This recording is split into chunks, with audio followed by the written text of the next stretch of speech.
귀로 여는 세상, 영심이의 책방에 오신 여러분 환영합니다.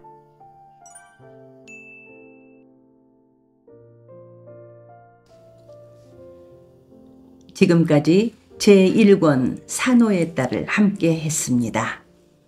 오늘부터는 제2권 칼노래가 시작됩니다. 장흥부 사람들에게 불어닥친 개벽 사상의 거센 바람, 눈물과 애환 어린 삶 속에서도 꿋꿋하게 역사를 헤쳐나가는 민초들의 애절한 사랑과 뜨거운 열정을 생동감 넘치는 언어로 펼쳐내는 한승원님의 동항 이야기 함께 합니다. 제2권 칼노래.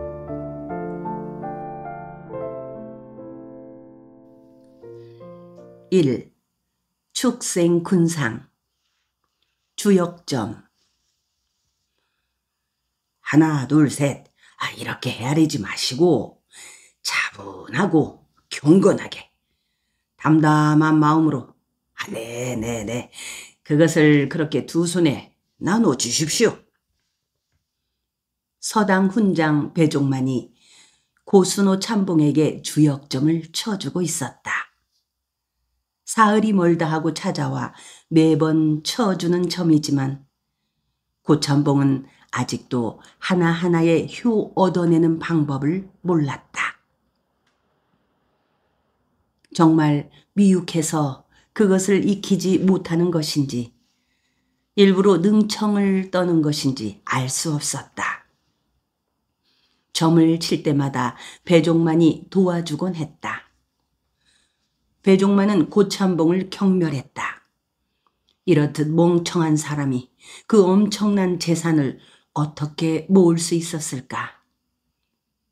고순호의 벼슬은 공명첩으로 얻은 것이었다.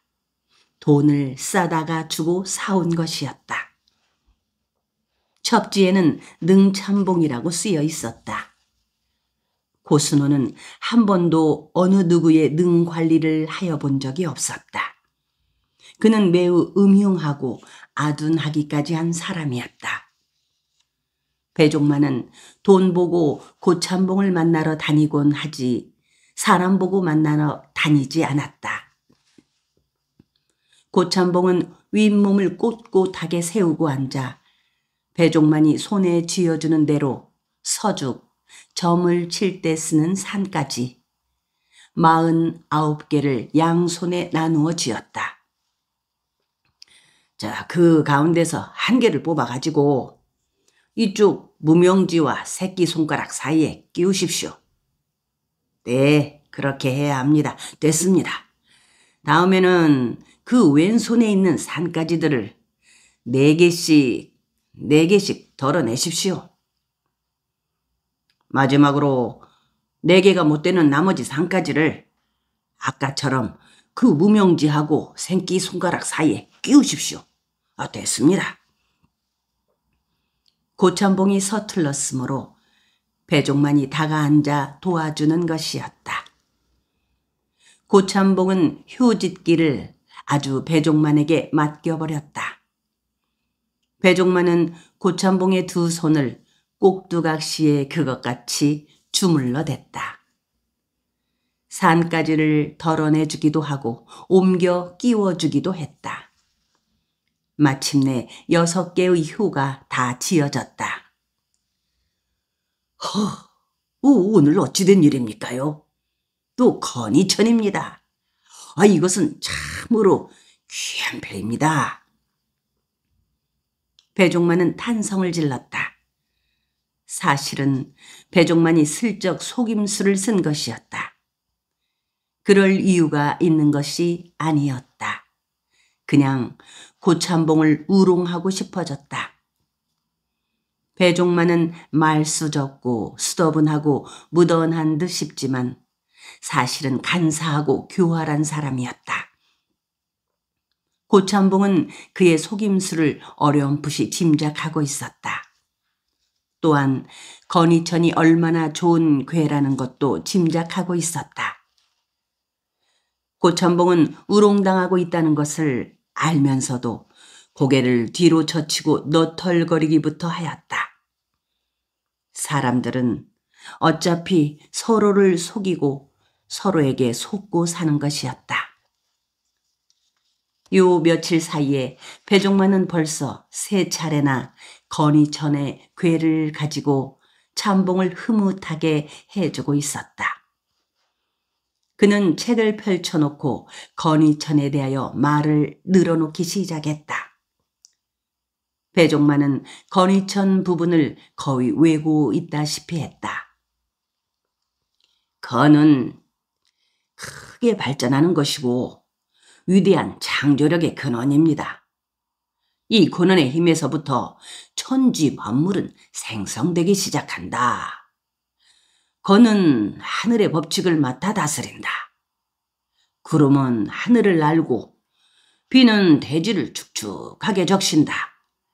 건의 법칙은 태초에서부터 영원히 끝없는 먼 세상에 이르기까지 항상 빛나는 것이다. 배종만은 흘끗 고참봉의 얼굴을 보았다.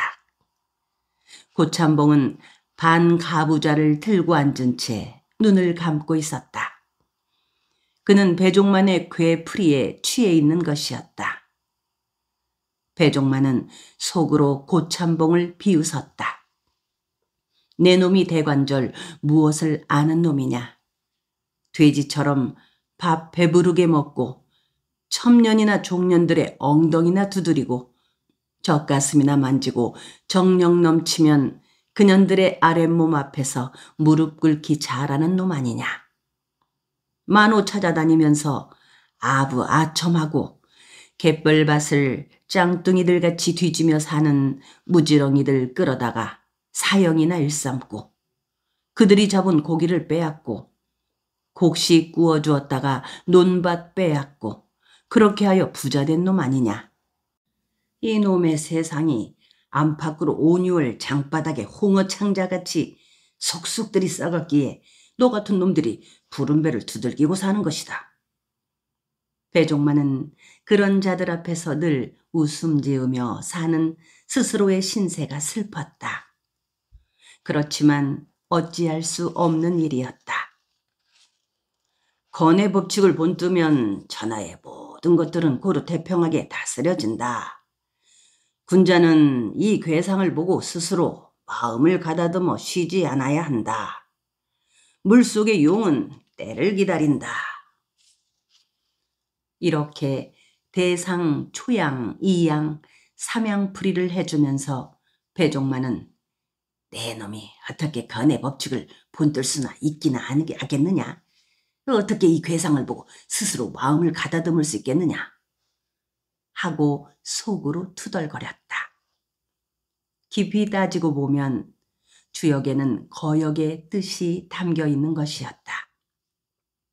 새 세상을 꿈꾸면서 은인자중하며 기다리는 새 군자를 위하여 말하는 대목들이 깊이 감추어져 있는 것이었다.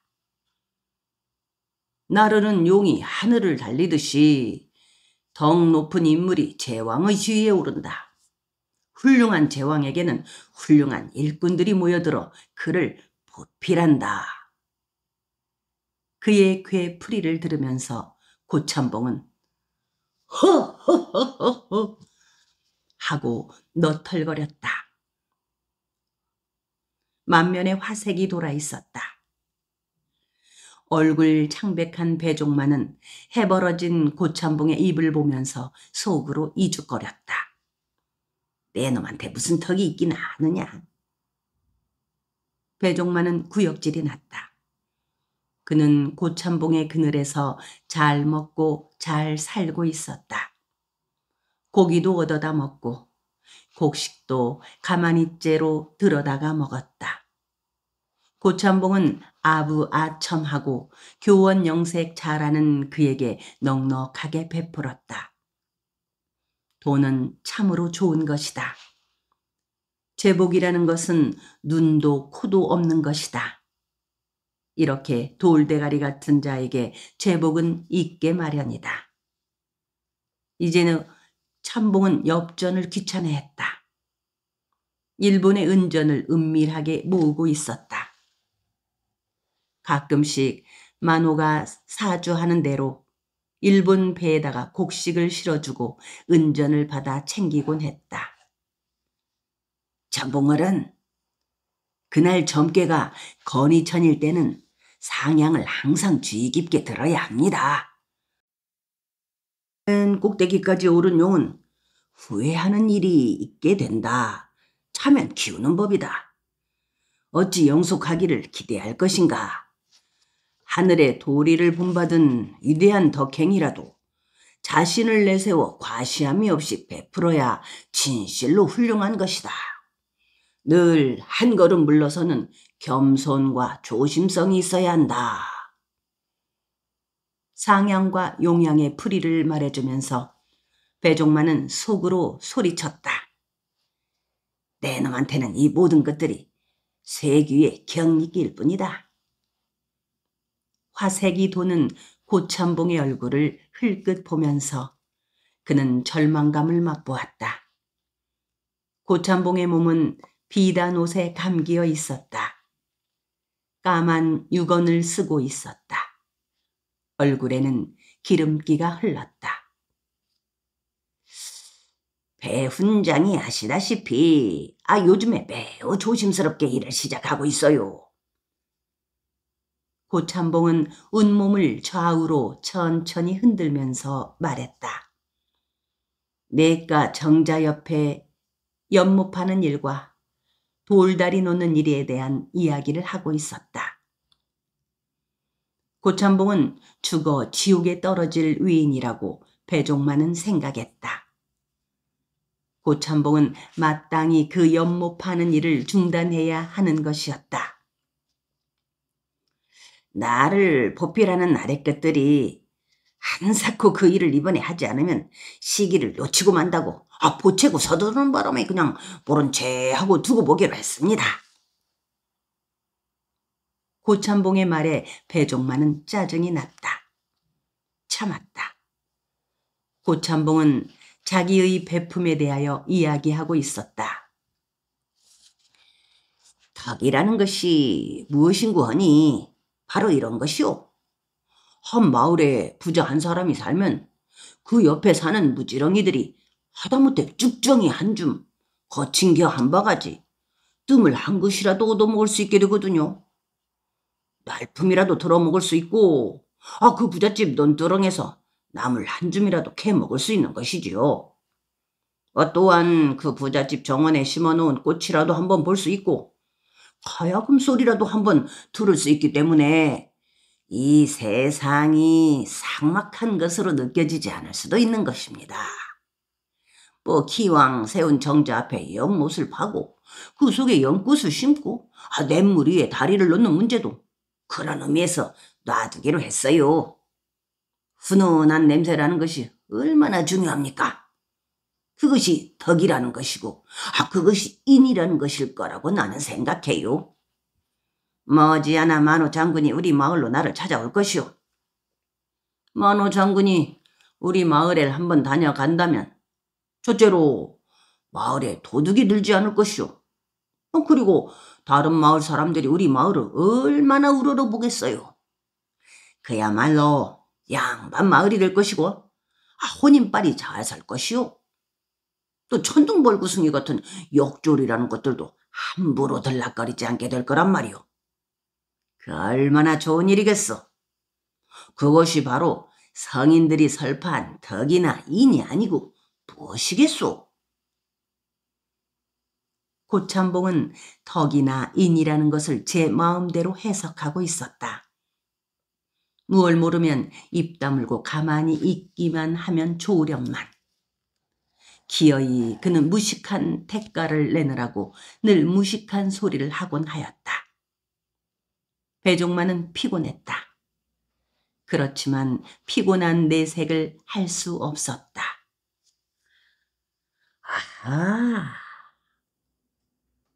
배종만은 고참봉의 인과 덕에 대한 해석에 대하여 찬탄을 해주었다. 그는 떠돌이 훈장이었다. 몇 대째 벗을 하지 못하여 가세가 기울 대로 기운 몰락한 양반집 후예였다. 글을 많이 읽지 않았다. 글만을 읽고 있을 수 있을 만큼 가세가 넉넉하지 않았다. 가세 빈곤을 아랑곳하지 않고 파고 들었으면 제법 물리에 통달하였을 터였다. 한데 벼슬길에 나가기를 일찍이 포기하고 시골 마을을 전전하면서 서당 훈장지를 해오는 터였다. 사주 관상을 보아주기도 하고 벼루나 붓장사를 하기도 했다. 그러다가 서당골 어귀에 초막을 짓고 정착을 해버렸다. 구림 한 등에 있는 아내와 자식들 둘을 불러왔다. 이후로 그는 고참봉 옆에 붙어 살았다. 그의 비위를 맞추어주고 곡식과 고기를 얻고 옷을 얻었다. 물론 초막도 고참봉이 지어준 것이었다. 한때는 고참봉 집에 독선생 노릇도 해주었다. 고참봉 덕택에 군보에서도 빠질 수 있었다. 배종만은 자기의 실력을 잘 알고 있었다. 독학으로 주역을 공부하다가 말았다. 고참봉에게 사흘에 한 번씩 찾아와서 주역점을 쳐주곤 하는 것이지만 그것은 책을 펴놓고 써있는 것을 대강 어림짐작으로 풀이해주는 정도일 뿐이었다. 그는 감수성 예민한 피부와 상대를 살피는 눈치와 임기응변을 잘하는 혀를 기막히게 잘 타고났다. 사주나 관상도 초보일 뿐이었다.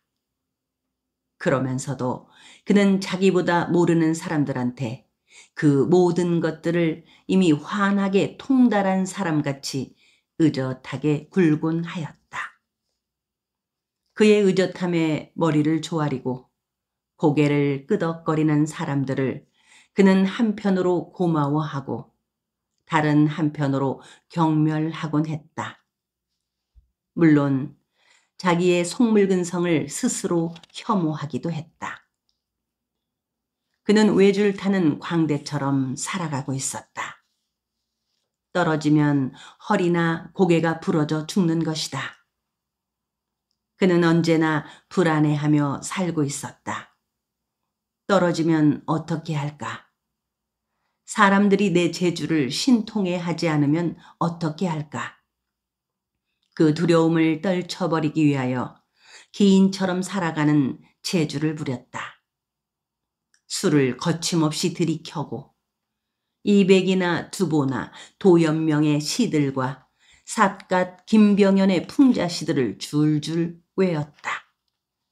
취하여 껄껄거리며 세상이라는 것이 별것 아니라는 투의 말을 하곤 했다.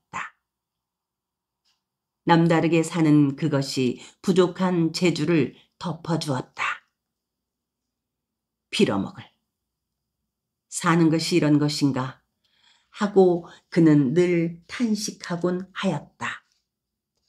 그러면서도 그는 그 삶을 청산하지 못하고 더 깊은 진흙탕 같은 고참봉의 더러움 속으로 빠져 들어가곤 하였다. 고참봉도 배종만이 그렇게 뛰어난 문제는 아니라고 짐작을 하고 있었다. 글을 많이 읽었으면 떳떳하게 벼슬길에 나갈 일이지 구태여 이 섬 구석까지 들어왔을 것인가.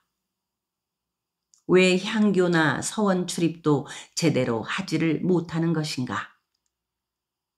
그가 재산과 학문을 제대로 모으고 닦지 못한 얼치기 양반이고 건달 같은 선비라는 것을 눈치 하나로만 살아가는 고참봉이 모르고 있을 리 없었다. 그들은 서로가 상대를 극진히 존경스럽게 대하지는 않았지만 배척을 하지도 않았다. 서로를 이용하고 있었다.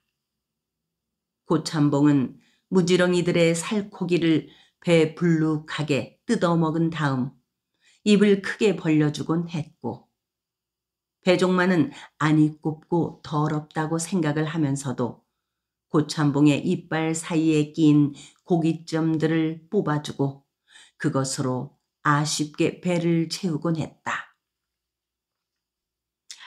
이번에 도임한 한만호 장군 말이오. 호기가 대단한 이인이세요. 몇 번 만나 뵙지 않았지만은 너그럽고 인자해요. 무인답지 않게 풍류도 잘잘 흐르고 다문할 데가 없습니다. 회령진 만호로서는 아까운 인물이에요. 머지않아 그분이 우리 마을에 한번 오실 겁니다. 고참봉의 말에 배종만은 운몸을 숙이고 머리를 조아렸다. 그때는 우리 배 훈장도 함께 배석을 하도록 합시다. 사람은 모름지기 이런 사람 저런 사람을 만나봐야 합니다. 보면은 아시겠지만은 한만호 장군 풍채도 아주 좋고 그야말로 호걸입니다. 고참봉은 자라처럼 턱을 목 속에 묻으면서 붉은 목소리로 말했다. 부임 첫마디가 이것이었어요. 당신이 여기 도임하여 있는 동안은 회령진 관내에 과도한 조세가 부과되지 못하게 하겠다. 이것이었어요. 벽사역 찰방이 재산께나 있는 사람들을 함부로 불러다가 그런 거 못하게 해주겠다고 말하기도 했어요. 장흥부사 이용태가 한만호 장군의 매제랍니다. 매제라도 한참 손 아래 매제라는 겁니다. 마주 앉으면 이용태가 한만호 장군한테 꼼짝을 못한답니다. 어려서는 동문수학을 했더랍니다. 그때부터 이용태 부사는 읽은 글, 활 쏘는 걸 못 미쳤답니다. 그때는 한만호 장군이 이용태 부사를 마구 쥐어받기도 했더랍니다. 미련하고 뭉청하다고 말입니다. 허허허. 좌우간에 그런 정도니까 만일 벽사역의 찰방 따위가 자기 관내 부자들을 끌어다가 족치거나 어쩌거나 하면은 쫓아가서 수염을 뽑아놓겠다고 기염을 토하시겠죠. 이 얼마나 호쾌한 어른입니까? 갈려간 전 만호는 찰방을 얼마나 무서워했어요. 수졸들한테도 혹시 욕졸들하고 부딪히지 말라고 엄명을 내리곤 하지 않았습니까? 세상의 모든 구시라치들은 일개 종육품인 찰방을 건드려서는 안 되는 벌이나 독사같이 무서워하곤 했습니다. 은밀한 장계 하나면 목이 날아가는 판이니까요. 고참봉은 자기의 든든한 배우를 자랑하듯이 말했다. 배종만은 고개를 끄덕거렸다. 저 미련스러운 눈으로 한만호를 뜯어보았으면 얼마나 깊이 뜯어보았으랴. 돼지의 눈에는 살찐 돼지가 위대해 보이는 법 아닌가. 배종만도 한만호의 구린 곳을 알 만큼 알고 있었다. 한만호는 어린 시절에 이용태하고 동문수학을 한 것은 사실이지만 얼굴에 여드름이 솟기 시작할 때부터 기생집 출입이나 일삼았다고 했다. 이용태의 처남이 된 것은 한만호가 자기 아버지의 기생첩 소생인 여동생을 벼슬길 틀미끼로서 떠맡기다시피 한 것이었다. 이용태의 첩이 된 한만호의 여동생은 키가 약간 작달막하기는 하였지만 제 어미를 닮아 출중한 미색이었다. 그 첩한테 녹아난 이용태는 한만호가 궁궐 속의 왕비한테 은전을 싸다가 바칠 길을 은밀하게 터준 것이었다. 만호나 참봉 따위의 벼슬이 다 무언가. 나도 부모 덕에 몇 천석씩 하고 일본인들의 은전을 구할 수만 있다면 참봉이나 만호나 군수나 현감 따위가 아니고 최소한 감사나 목사나 부사 정도는 따낼 수 있었을 것이다. 고참봉은 장죽을 집어들었다. 담뱃대통 속에 담배를 다져 넣었다.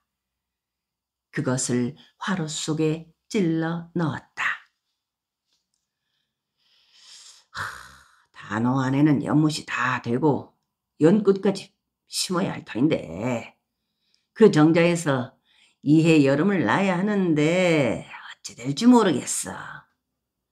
어때? 될 것 같은가요? 암요, 되었지요. 마을 사람들이 모두 즐거워하며 울력들을 하는 모양입디다. 배종만은 이 말을 해놓고 혀를 깨물었다. 울력을 하는 마을 사람들은 속에 뭉쳐진 분통을 참고들 있다. 쓰라려 하고들 있다. 한데 즐거워하면서 울력을 하고 있다니 나는 대관절 무슨 소리를 하고 있는가? 당연하지요. 내가 이때껏 베풀리기만 했지. 이것 해달라 저것 해달라 하고 요구한 적은 없었거든요. 다른 마을 같으면 내 선덕비를 세워도 연암개는 더 세웠을 것이오. 그렇지만 나는 그것을 바라지 않거든요.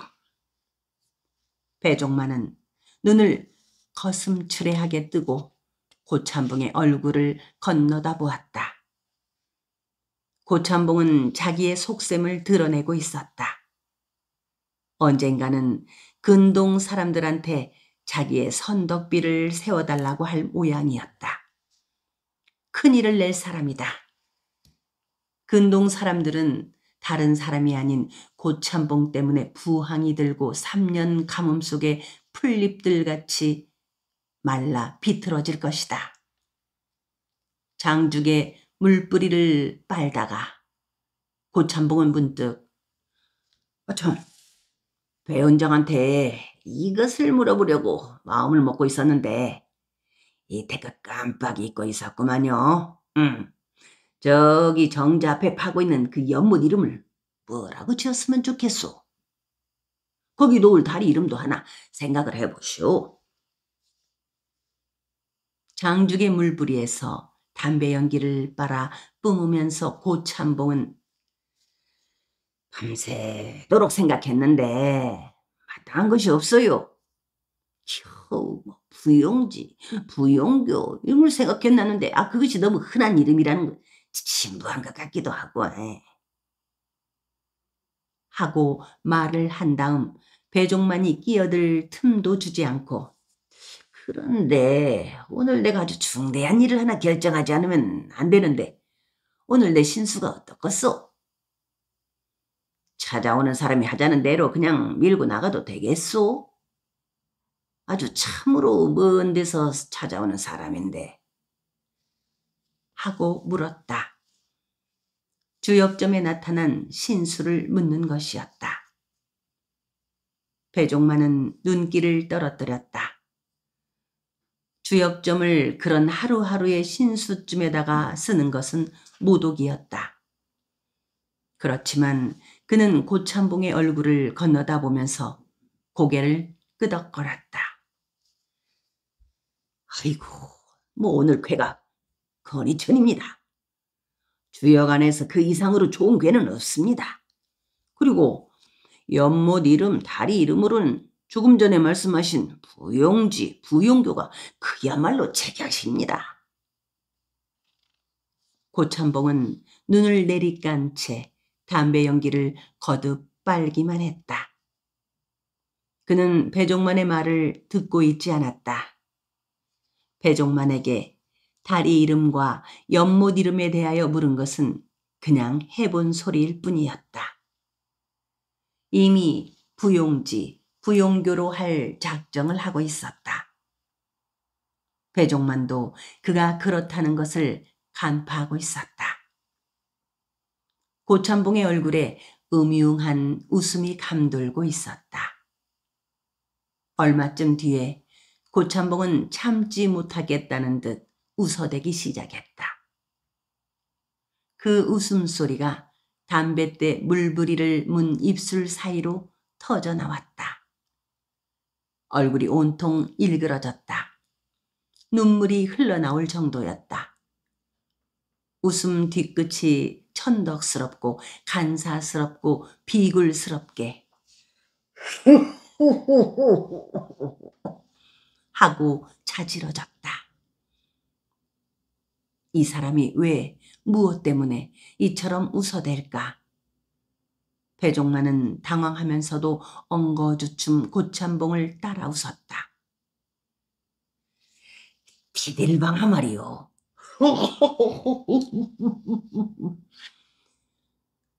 고참봉은 야비하게 웃으면서 말했다. 그 디딜방아가 그렇게 고마울 수 없어. 그게 무슨 말인지 아시겠어? 내가 이 근동 갯벌투성이 놈들 목줄을 이 한 손 안에 움켜쥐고 있어. 그 놈들은 내가 하라는 대로 안 할 수가 없어. 드디어 디딜방아가 그 고참봉한테 들통나고 말았구나 하고 생각하면서 배종만은 입술을 빨았다. 디딜방아를 회령진 만호의 집 쪽으로 놓고 찌어대는 것은 근동 사람들의 소박한 심성의 일단인 것이었다. 그게 무슨 효염이 있을 것인가? 근동의 사람들은 그것을 그렇게 찌어대면서 속에 쌓인 울분을 삭히곤 해온 것이었다. 한데 고참봉이 그것을 이용하고 있는 것이었다. 배종만은 고개를 끄덕거렸다. 고참봉의 수완에 대하여 찬탄하여 주지 않을 수 없었다. 그 일이 아니라도 이 근동 사람들은 누구든지 고참봉 어른의 말을 순종하지 않을 수가 없도록 되어 있습니다. 그런데 그런 무엄한 디딜방아의 일을 알고서도 만호 장군한테 발굴을 하지 않고 감싸주는 것은 고참봉 어른의 하늘 같고 하해 같은 자비입니다. 이 말을 하는 배종만의 온몸에는 소름이 돋았다. 고참봉은 지금 디딜방아 문제를 덮어주겠다고 하면서 근동의 사람들을 연못 만들고 바윗돌 다리 놓은 울력에 끌어대지만 그것이 끝난 다음에는 기어이 발굴을 할 것이다. 배종만은 가슴이 답답했다. 그는 언제든지 고참봉하고 마주 앉아 있기만 하면 그렇게 숨이 막히곤 하는 것이었다. 그는 고참봉 앞에서 빠져나갈 궁리를 하기 시작했다. 서당의 아이들 핑계를 대리라고 그는 생각했다. 훈장 없는 사이에 서당 아이들이 장난질만 하고 있을 것이다. 하고 헛기침을 하였다. 배종만의 속을 뚫어본 고참봉이 얼른 밑을 받쳤다. 왜? 점심 요기를 하고 가야지. 술도 한잔 하시고 시 한 수도 읊어주시고. 나는 배운장 시 읊는 소리를 사흘만 안 들으면 머릿속에 털이 돋는다니까요. 배종만은 고참봉이 그렇게 나올 줄 알고 미리 시 한 수를 준비해 가지고 왔다. 그것은 물론 그의 창작이 아니었다. 도연명의 시를 외워왔다. 도연명은 위대한 시인이었다. 죽은 도연명이 하잘것없는 배종만을 고참봉 앞에서 늘 그럴듯하게 비치도록 윤색해 주곤 하였다.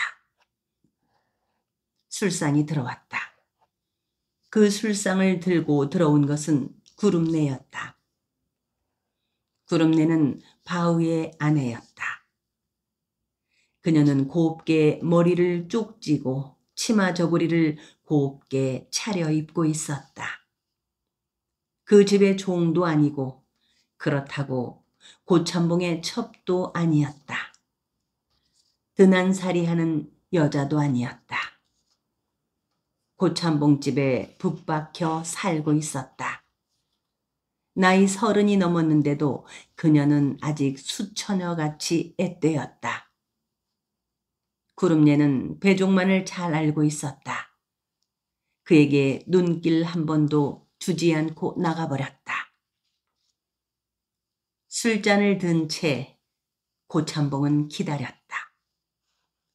배종만은 기생처럼 그의 술맛을 돋궈주기 위하여 시를 읽기 시작했다.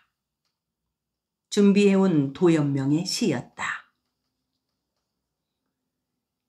해가 서쪽 산 너머로 떨어지자 맑은 달이 동쪽 산마루에서 솟는다. 말리 아득히 달빛 번지고 하늘에 달기운 넘실넘실 술렁인다.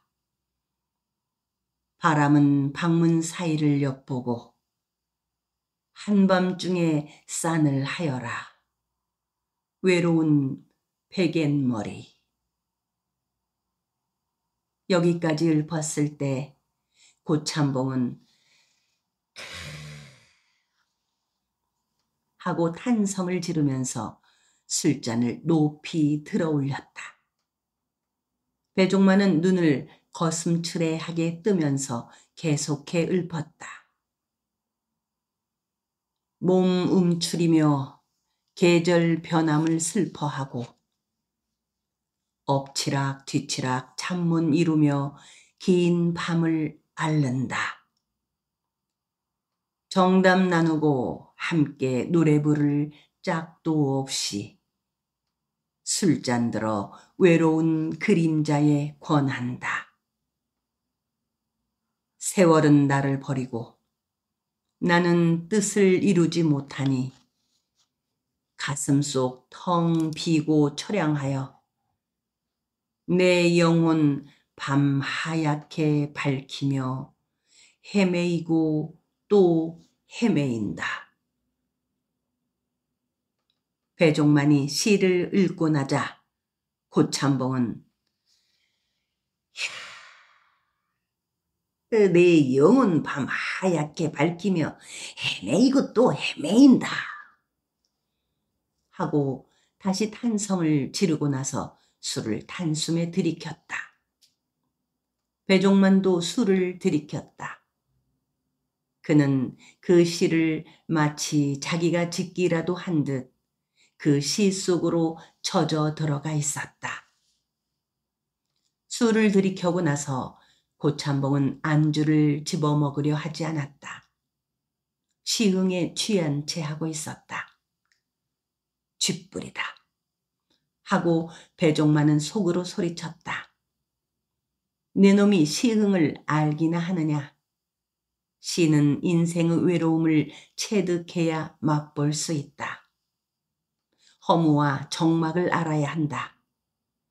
그런 자만이 시흥 속에 젖어들 수 있는 법이다. 내 놈이 언제 허무와 적막함을 경험하였더란 말이냐. 그의 내부에서 배종만, 내 놈은 시를 아느냐? 하고 추궁하는 소리가 들렸다. 고개를 떨어뜨렸다. 나도 모른다. 사무사라 했는데 내가 어떻게 무사의 경지를 깨달았으랴. 내 삶은 전체가 사일 뿐이다. 무사는 허무와 고적함 속에서 얻어진다. 빌어먹을. 하고 그는 속으로 투덜거렸다. 이 세상에 손톱 밑에 때 묻히지 않고 사는 사람치고 가짜 얼굴 두세씩 가지고 있지 않은 사람이 어디 있으랴. 그런 사람들 치고 사되지 않은 자 어디 있는가. 서얼. 고참봉과 배종만이 사랑방에서 점심상을 받고 있는 동안 내내 그 방문 밖의 대돌 밑에 한 젊은이가 꿇어 앉아 있었다. 고참봉은 그 사실을 알고도 모른 채 하였다. 고참봉은 대돌 밑에 뚫어 앉아 있는 그 젊은이가 듣지 못하도록 낮은 소리로 말했다. 그 시가 참 좋소. 그 시 좀 적어주시오. 같은 값이면 쉽게 풀이까지 해주었으면 좋겠어요. 나는 언제든지 배훈장의 시보다는 그것을 자상하게 풀어주는 그 풀이가 더 곱고 아름답게 들려요. 그걸 언제 지으셨소? 배종만은 난감했다. 고참봉은 그가 조금 전에 읊은 시를 적어 암송을 하였다가 어느 풍월하는 자리에서 자기가 지은 것처럼 내놓으려는 것이다. 그는 안주를 씹는 채 하고 대답을 하지 않았다. 그 시를 그는 어린 시절에 서당에서 베낀 것이었다. 이 섬구석에서야 도연명의 그 시를 아는 사람이 없을 것이다. 그냥 내가 지은 것이라고 하면서 적어주어 버릴까? 아니면 사실대로 도연명의 시라는 것을 밝힐까? 이러지도 저러지도 못했다. 그것이 도연명의 시라고 하면 고참봉은 그러면 그렇지. 내 놈이 언제 어떻게 그런 훌륭한 시를 지었겠느냐 하고 나를 깔볼 것이다. 그때 문 밖의 대돌 밑에 꿇어앉은 젊은이가 고참봉에 무어라고 아뢰었다. 그것은 굵고 고운 목소리였다. 배종만은 그 목소리가 귀에 익었다. 얼굴이 화끈 뜨거워졌다. 고참봉은 대번에 그 목소리의 주인을 알아차렸다. 그래도 아른 채를 하지 않았다. 배종만을 향해 말했다. 배훈장은 내덕도에 들어온 뒤로 군자가 다 되었어. 세월이 갈수록 신수가 훤해지고 시도 좋아지고 그러는 것 같소. 배종만은 면목이 없었다. 고참봉은 그의 얼굴에 더 씌워진 거짓 껍질을 보지 못하는 것일까?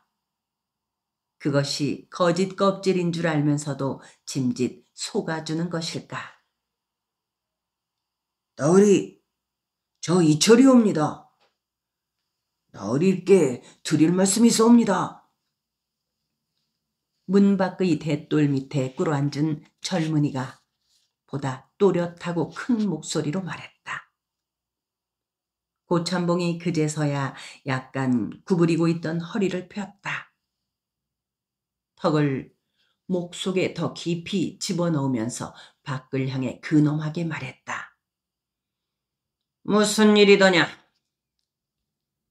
잠시 들어가 뵙고 말씀드리고 싶사옵니다. 고참봉이 얼굴을 일그러뜨렸다. 입술이 실룩거리고 눈썹이 곤두섰다. 밥상 위에 술잔을 내려다보며 잠시 생각을 하더니 무뚝뚝하게 말했다. 손님이 가신 뒤에 오너라. 밖의 대돌 밑에 앉은 젊은이가 곧 대꾸를 했다. 훈장어른 계신 데서 말씀드려야 할 일이옵니다.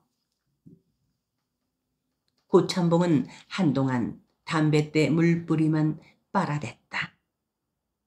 배종만의 얼굴을 흘끗 살폈다. 배종만은 가슴이 찔렸다.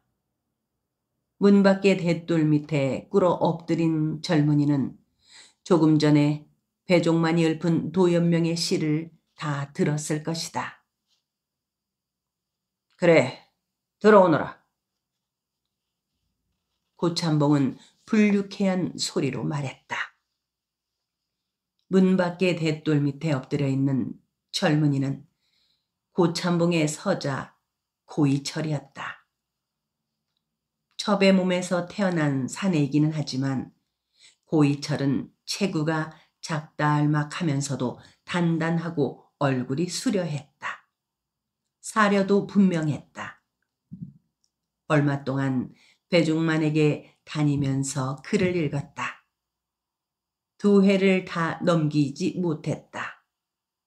배종만은 고이철을 더 가르칠 수가 없었다. 그러기에는 훈장 배종만의 글이 너무 짧았던 것이다. 툇마루 밟는 소리가 들렸다. 배종만은 앉음새를 바로 했다. 고참봉은 허리를 약간 모로 굽힌 채 장죽에 물뿌리를 빨고만 있었다. 여느 때 고참봉은 서자인 고이철이 적자인 고일평보다 똑똑하다 싶은 생각이 들 때 짜증을 내곤 했다. 배종만은 불안스러웠다. 도연명의 시를 자기가 지은 것이라도 되는 것처럼 읊은 그것을 따끔하게 교정을 하여 주기 위하여 고이철이 들어오려 하는 것인지도 모른다. 아니다. 고이철은 그렇듯 경망스러운 아이가 아니다. 제 아비를 닮지 않았다. 의문스러운 데가 있다. 능청스러운 데도 있다. 고이철은 의관을 정제하고 있었다. 어디에 출타를 했다가 바야흐로 들어오는 것이었다. 흰 두루마기에 검은 가시 수려한 얼굴이 잘 어울렸다. 서자만 아니라면 사위를 삼고 싶어지는 아이였다. 고이철은 고참봉한테 먼저 큰 절을 하였다. 다음 배종만에게도 큰 절을 했다. 고참봉은 고이철을 외면하였다. 옆구리를 보인 채 장죽을 빨다가 그를 거들떠보지도 않고 무뚝뚝하게 말했다. 내 놈은 읽으라는 글은 읽지를 않고 어디를 그렇게 싸대고 다니느냐. 어딜 가면은 왜 그렇게 열흘이고 20날이고 자빠져 있어? 잠시 바깥바람을 좀 쐬고 돌아왔습니다. 허구한 날 나으리의 그늘에서만 살 것이 아니고 저도 이제는 독립을 해서 살아가야 할 계책을 마련하지 않으면 안 된다는 생각이 들기도 해서 그래서 고이철은 머리를 조아리면서 말했다. 말씨가 분명했다. 배종만은 고이철의 옆 얼굴을 보면서 새삼스럽게 두려움을 느꼈다. 고이철은 여느 때 말을 하고 나서는 이를 앙다무는 습성이 있었다. 언제 어느 때든지 그렇게 할 수 있는 어떤 기회를 만나기만 하면 자기의 타고난 서자로서의 불행과 불만을 한꺼번에 만회하려 할 듯 싶었다. 영모라도 꾸밀 생각을 가지고 있는 듯 싶어지곤 했다. 고이철은 배종만의 밑에서 글 공부를 할 때 사사건건 의심하고 의문을 제기하고 반항적인 말을 내뱉곤 했다. 자기의 아버지를 아버지라고 부를 수 없는 것을 슬퍼하고 분노하곤 했다. 벼슬길에도 나갈 수 없는 주제에 글을 읽으면 무얼 하느냐고 책을 갈기갈기 찢어버리고 나서 매를 맞기도 했다. 자기보다 덩치가 훨씬 큰 아이한테 까닭없이 덤비어 두들겨 맞기도 했다. 무엇이든지 하려고만 하면 잘했다. 머리가 비상했다. 한 번 읽은 글은 잊어버리지를 않았다. 하나를 가르쳐주면 둘이나 셋씩을 알았다. 논어를 가르치다가 배종만은 손을 들고 말았다. 벗이 먼 데서 찾아오니 즐겁지 아니한가? 를 놓고 고이철이 의문을 제기한 것이었다. 우주의 질서는 모든 것이 평등하지 않습니까? 찾아오고 맞이하는 두 벗이 평등할 때 즐거움은 생기는 것이 아니겠습니까? 공부자의 그러한 생각을 기본으로 하여 다스려지는 이 땅에 적서가 있고 양반 상놈의 시가 따로 있다고 생각을 하는 것은 잘못이 아닙니까? 고이철의 이 말에 배종만은 대꾸를 할 수가 없었다. 나 너 더 못 가르치겠다. 그만 책 써가지고 가거라. 배종만은 그를 서당 밖으로 내몰았었다. 고참봉은 고이철에게 무슨 말을 하려고 들어왔느냐고 성급하게 물으려 하지 않았다. 그는 어느 누구와 만나든지 먼저 입을 여는 법이 없었다. 상대 쪽에서 먼저 말을 꺼내기를 기다렸다. 사람 다루는 꾀였다. 내과 정자 앞에 연못을 파고 다리를 놓는다고 들었습니다. 고이철은 부복을 한 채 방바닥에 눈길을 받고 말했다. 배종만은 고이철이 도연명의 시를 입에 담지 않는 것을 다행스럽게 생각했다. 고참봉의 얼굴을 살폈다. 이 집안에서 고참봉을 두려워하지 않는 사람은 서자인 고이철 뿐이었다. 고참봉한테 조심할 것 다 하면서 고참봉을 향해 바른 말을 또한 다 하는 위인이었다. 그러다가 매를 맞기도 했다. 고참봉은 종들을 시켜서 매를 때렸다. 뜻밖의 고참봉은 픽 하고 웃었다. 배종만은 의아했다. 고참봉이 노발대발할 줄 알았는데 나지막한 목소리로 말했다. 너는 아랑곳하지 않아도 되는 일이니라. 얼굴을 보였으면 어서 나가거라. 너는 그저 뒷방에 처박혀서 주는 밥 먹고 글이나 읽고 살면 그만이니라. 내 너를 생각하고 향교에다가 예납을 넉넉하게 하였느니라. 아주 명강첩까지 다 오게 되어 있느니라. 서자인 고이철에게 해줄 수 있는 최고의 사랑과 관심을 보이고 있었다. 서자를 향교에 입고시키려면 예납을 하여야 하는 것이었다.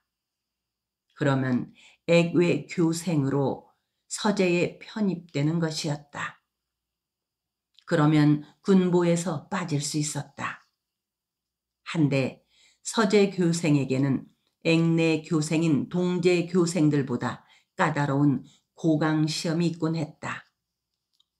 고강에서 낙제를 하면 충군이 되어 군포를 일일이 물어야 하는 것이었다.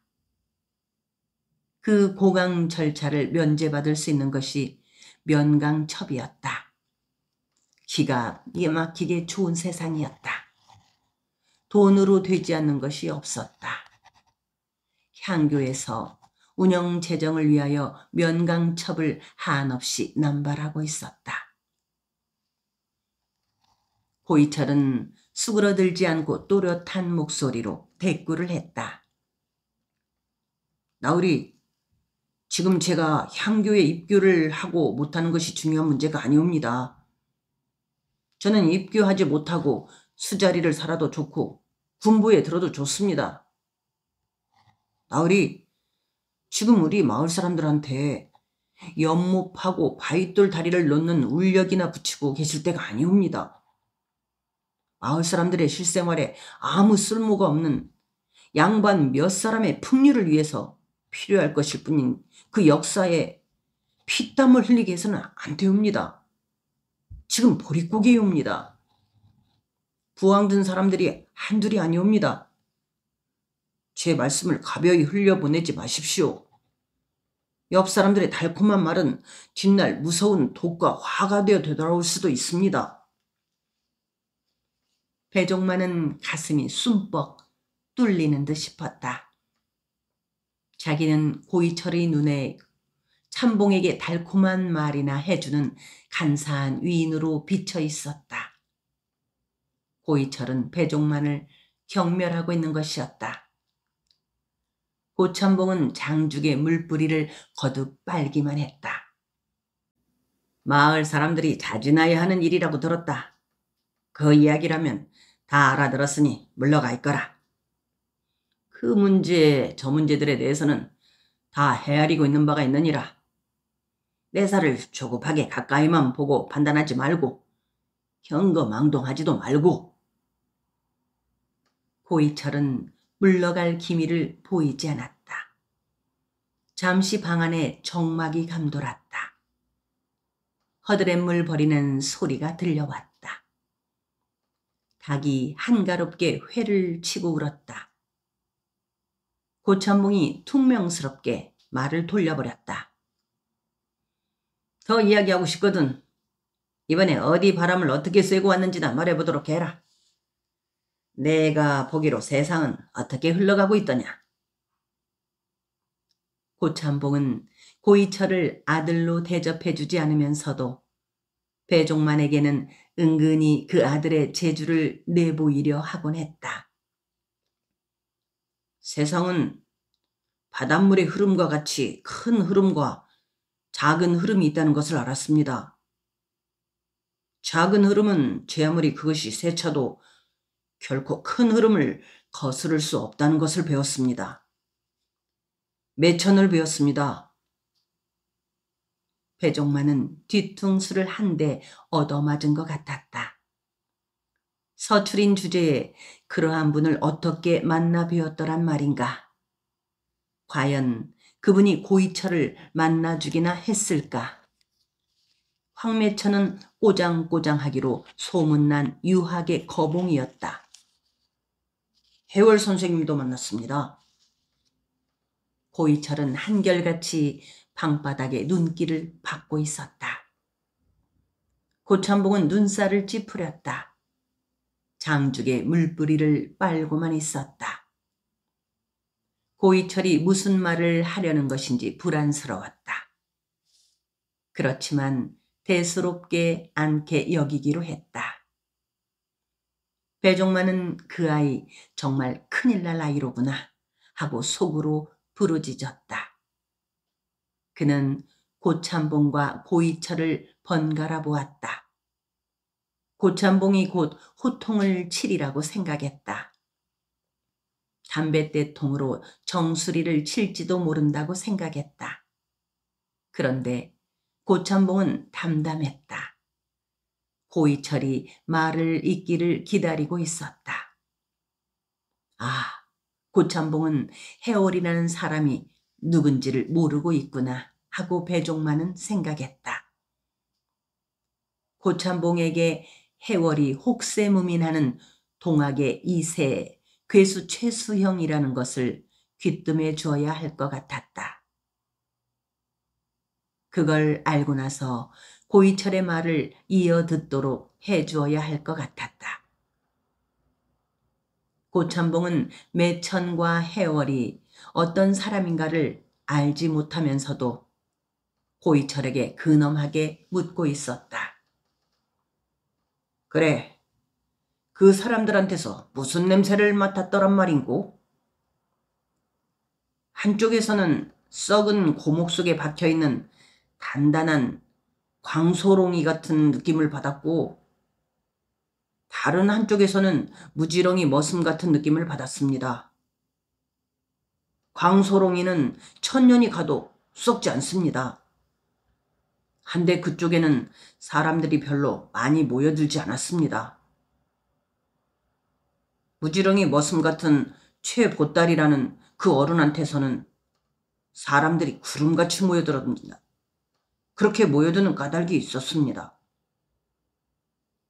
고이철은 말을 더 잇지 않았다. 침묵이 흘렀다. 고참봉은 장죽의 물뿌리를 빨면서 고이철이 말 잇기를 기다리고 있었다. 고이철은 말을 잇지 않고 고참봉의 눈을 뚫을 듯이 바라보았다. 나으리, 다리 놓고 연못 파는 일을 중단시켜 주십시오. 제가 이렇게 말씀드리는 데에도 까닭이 있사옵니다. 해월에게로 사람들이 몰려드는 까닭하고 제가 드리고 있는 말씀하고는 같은 골목길에 놓여 있습니다. 배종만은 고이철이 그에게서 논어를 배우다가 들이대던 말을 떠올렸다. 우주의 질서는 모든 것이 평등하지 않습니까? 찾아오고 맞이하는 두 벗이 평등할 때 즐거움을 생기는 것이 아니겠습니까? 공자의 생각을 기본으로 하여 다스려지는 이 땅에 적서가 있고 양반, 상놈의 씨가 따로 있다고 생각을 하는 것은 잘못이 아닙니까? 고이철이 말을 이었다. 큰 흐름이 도도하게 세상을 뒤덮고 있습니다. 그 큰 흐름이 이 섬 구석구석에까지 새를 뻗치려면 한 세월이 지나야 합니다. 그 사이에 작은 흐름에만 얽매여 있다 보면 자기의 삶을 돌이킬 수 없도록 그르칠 수도 있습니다. 알았느니라. 어서 나가보아라. 하고 고참봉은 무뚝뚝하게 말했다. 내 삶은 내 삶이고 내 삶은 내 삶이다. 너는 내 앞이나 잘 가리도록 하거라.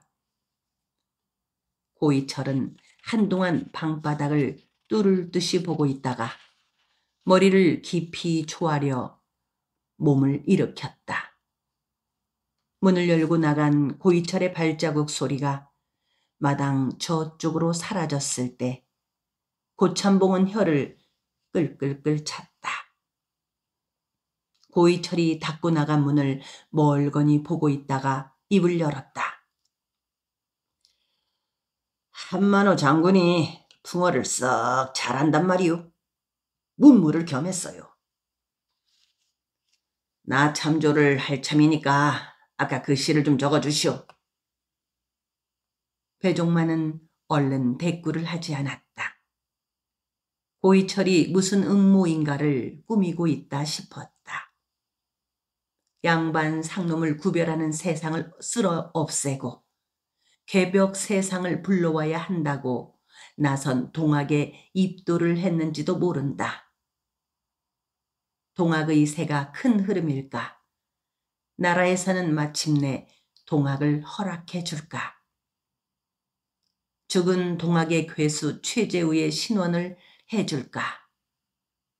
개벽 세상은 올까? 정말로 그럴 것이라면 나도 동학에 입도를 해야 하는 것이 아닐까?